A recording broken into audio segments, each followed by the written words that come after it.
bunch of schools that are becoming digital or were already digital. So I first got the opportunity to work with Orange County because I know the board member for the school system, Camp Gould. I've known her for a couple of years, and she sometimes helps me with academic related things, or she kind of like encouraged me to go to technical school, which is where I started learning about computers. So she's kind of followed me for a couple of years now, and like she's helped me get a lot of achievements for maybe like 5 or 6 years now.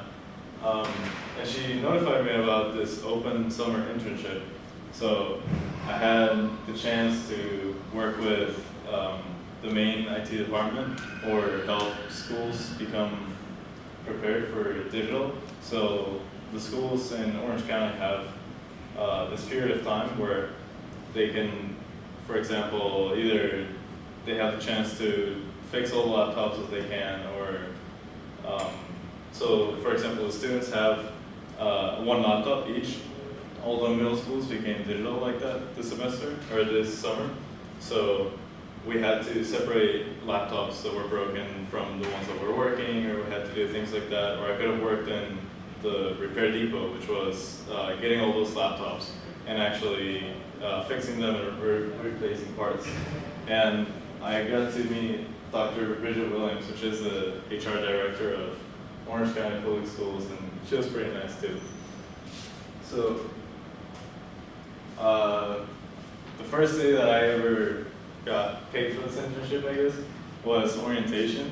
And we got to meet the Chief Technology Services Coordinator, Justin Tomko, and he was a very jolly guy for working in IT. He was very like happy and energetic, and he made the whole thing kind of fun. And he told us like our expectations for the internship, what kind of way we should present ourselves to the people that are working in the schools, ways that we need to, for example, fill out our timesheets, and like all these things that were kind of details that we needed to know before we actually went into work.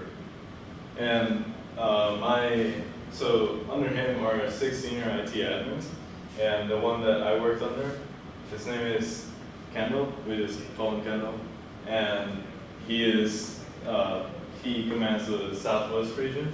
So he was at almost every school I was at least once a week or something, because he's in charge of I believe 6 schools in that region. So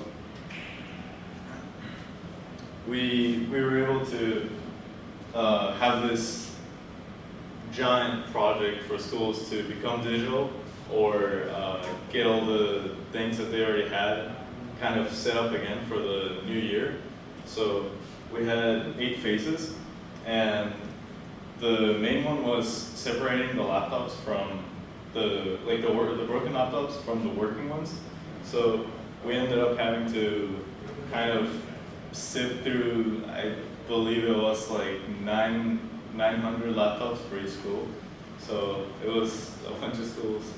And so that was the first part. And then the digital curriculum means that every student now gets a laptop that they get to take home and bring it to school. So the teachers kind of have this tool called LAN School, and they just connect to the classroom. And every time the student goes to a class, the teacher starts the class, and they're able to see all the students that are in the class. And so first they started with home, like whatever computers they had at their house, which were kind of expected for students to have. And if not, they could use library computers or other things like that to complete their homework.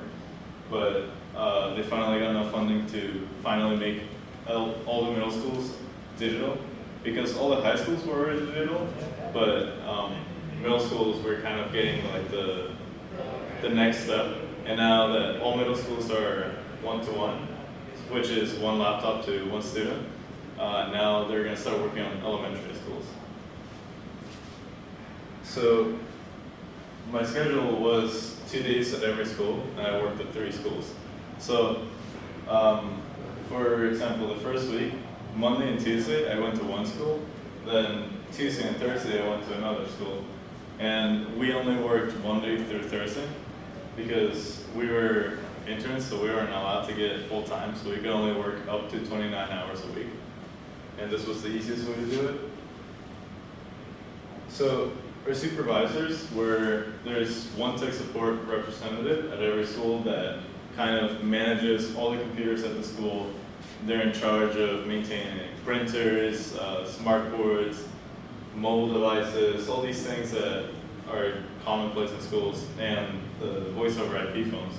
So it's kind of a big load for one person to take on if they are able to do that during the year.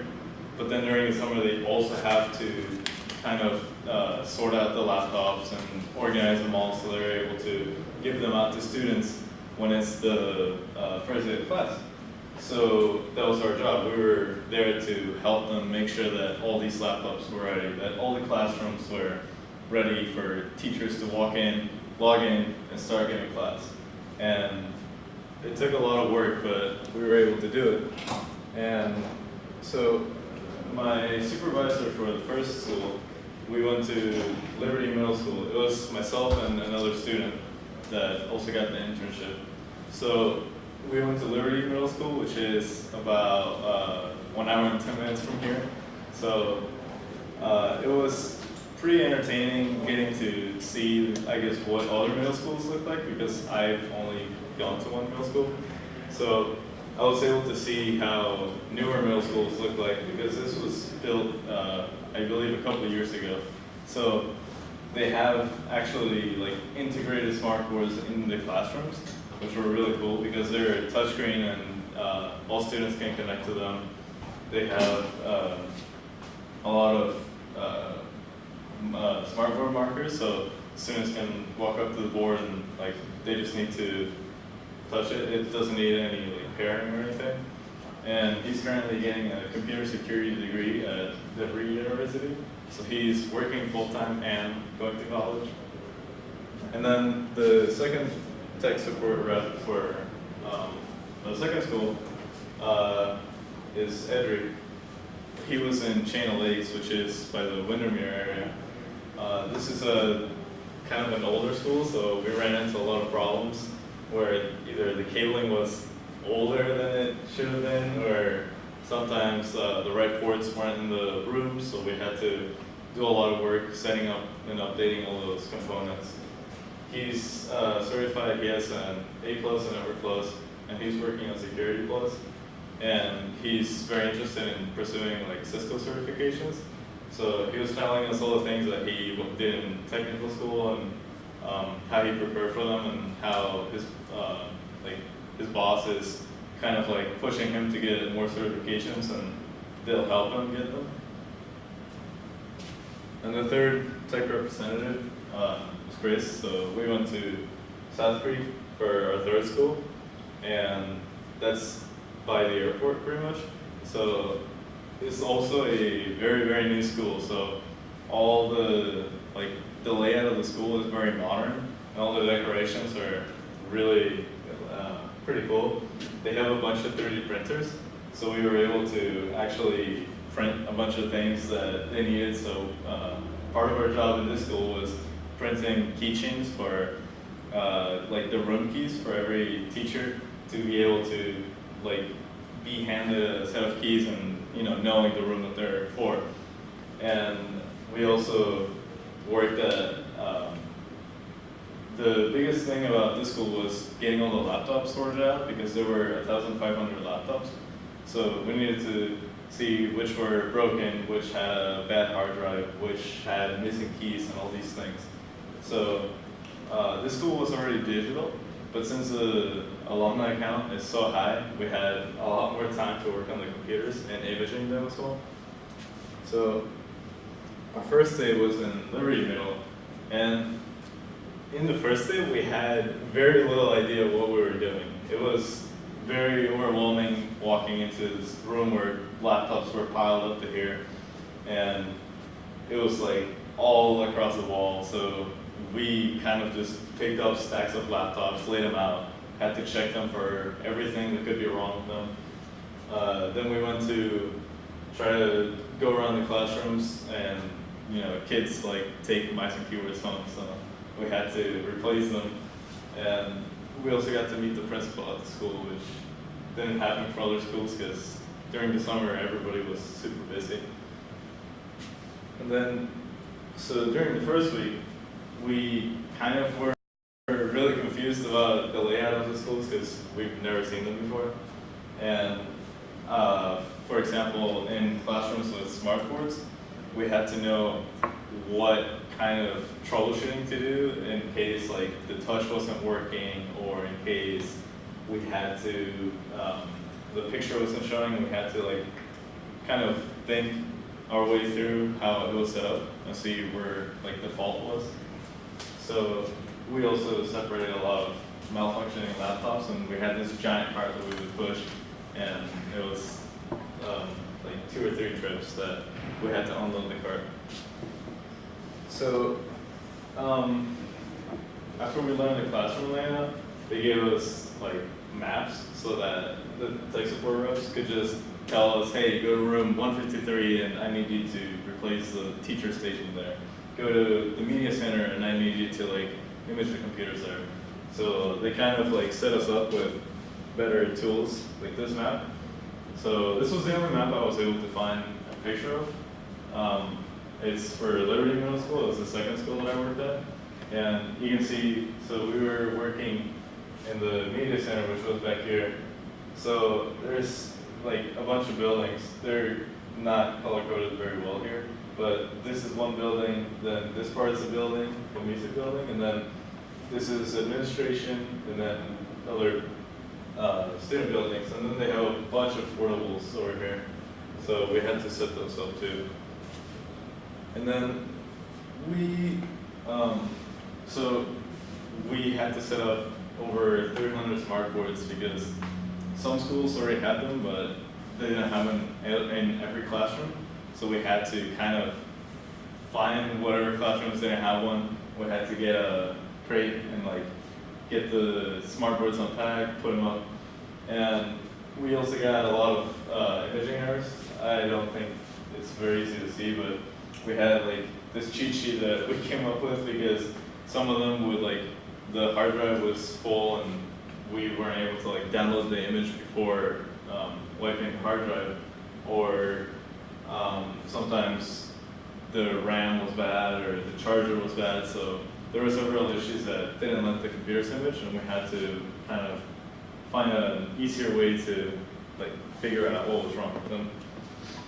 And we also use SCCM, which is Software Center Configuration Manager. So it was, I think it's in the next level. So, no, okay, but it's like a managing software that we use for grouping computers. So there was a group for every classroom and a group for every building. So it was very well organized, so you could find a computer easily and you could move it if you needed to. And the deadline for the school setup was August 3rd, and our last day was August 1st. So we ended up actually finishing way earlier than most schools for all the schools that we were at. And all the student and teacher workstations were imaged, which just this year they started using an image that would fix itself. So before we had to image them every year, and now the image will actually download updates through like their special licensing software or licensing server. And this is what SCCM looks like. So you can see like you can have a list of devices and then a group of computers, and then in that group you can see all the computers. So these are just examples, but we had like 800 building, and then under that there was like 801, 802, 803, and then all the computers in those rooms. So those are the sources for like the documentation that we had to use, because we had to learn how to use it. So it was pretty complicated at first. And then, so the things that I learned most about this is being new to a job is not really an excuse to slack off or not really do the work properly, because one of the tech support reps there was, I believe he started working 2 months before school ended. So he was kind of new to the job, but he already knew what he was doing. So, I mean, 2 months in a school that you've never worked at before, with all the different like setups for classrooms and all these things, like he just worked through them and he taught us like how to kind of assume things that needed to be set for each classroom. So we had also like a bunch of plans, which is like a common theme across all the schools. They had everything planned out, because if they didn't have a clear plan, they were just gonna keep running between every classroom and setting up one computer here, and then like if something pops up across the school, then they forget about that computer. So they had to have like a clear plan. And then, for example, for having like a backup plan for everything was very useful, because we were imaging a bunch of laptops, and then I guess all the schools kind of coincided and they were all imaging everything at the same time. So we were actually crashing a bunch of servers that they had, and we had to start using flash drives to image computers. So that was pretty interesting. Just if you guys have any questions. Yeah. I was actually curious, how much did you learn more about actually fixing these laptops or smart screens on the job, and how much you had to know beforehand? So we actually didn't fix the laptops. We had to sort them out for the ones that were broken, and we would send them to the repair depot. Okay. But we had to check, because a bunch of the laptops were broken from like drops, or they had screen cracks, or they were missing keys. So we had to know all those things like individually about the laptops, and that took a lot of time. I had to learn SCCM from scratch, because I've never used it in my life before. I have very little experience programming switches, which we have to learn a little bit. And I've never set up voice over IP phones, so like from the console, and that was pretty cool. So that's pretty much what I learned. So you learned a lot about that, like Yeah. on the job while working on it? Yeah. Okay. Yeah. What's a problem that you didn't think you would run into that you've now learned to look out for? Problem. I think like expecting all the, I guess so much to pop up while we were like fixing all these computers and like setting up all the classrooms. I mean, it was crazy. We would like go set up a classroom, and then it turns out that there weren't enough cables, or we had computers like across the school that needed to be moved because they like stopped imaging, or like all these things that popped up, and they made something that, you know, ideally would have been like straight through, go through every hallway and just finish the hallway. It was like, oh, well, this hallway didn't finish imaging overnight, so we have to go back and then stop doing what we were planning to do. So that was pretty unexpected. Alright. Okay, I think we need to go on to the second presentation.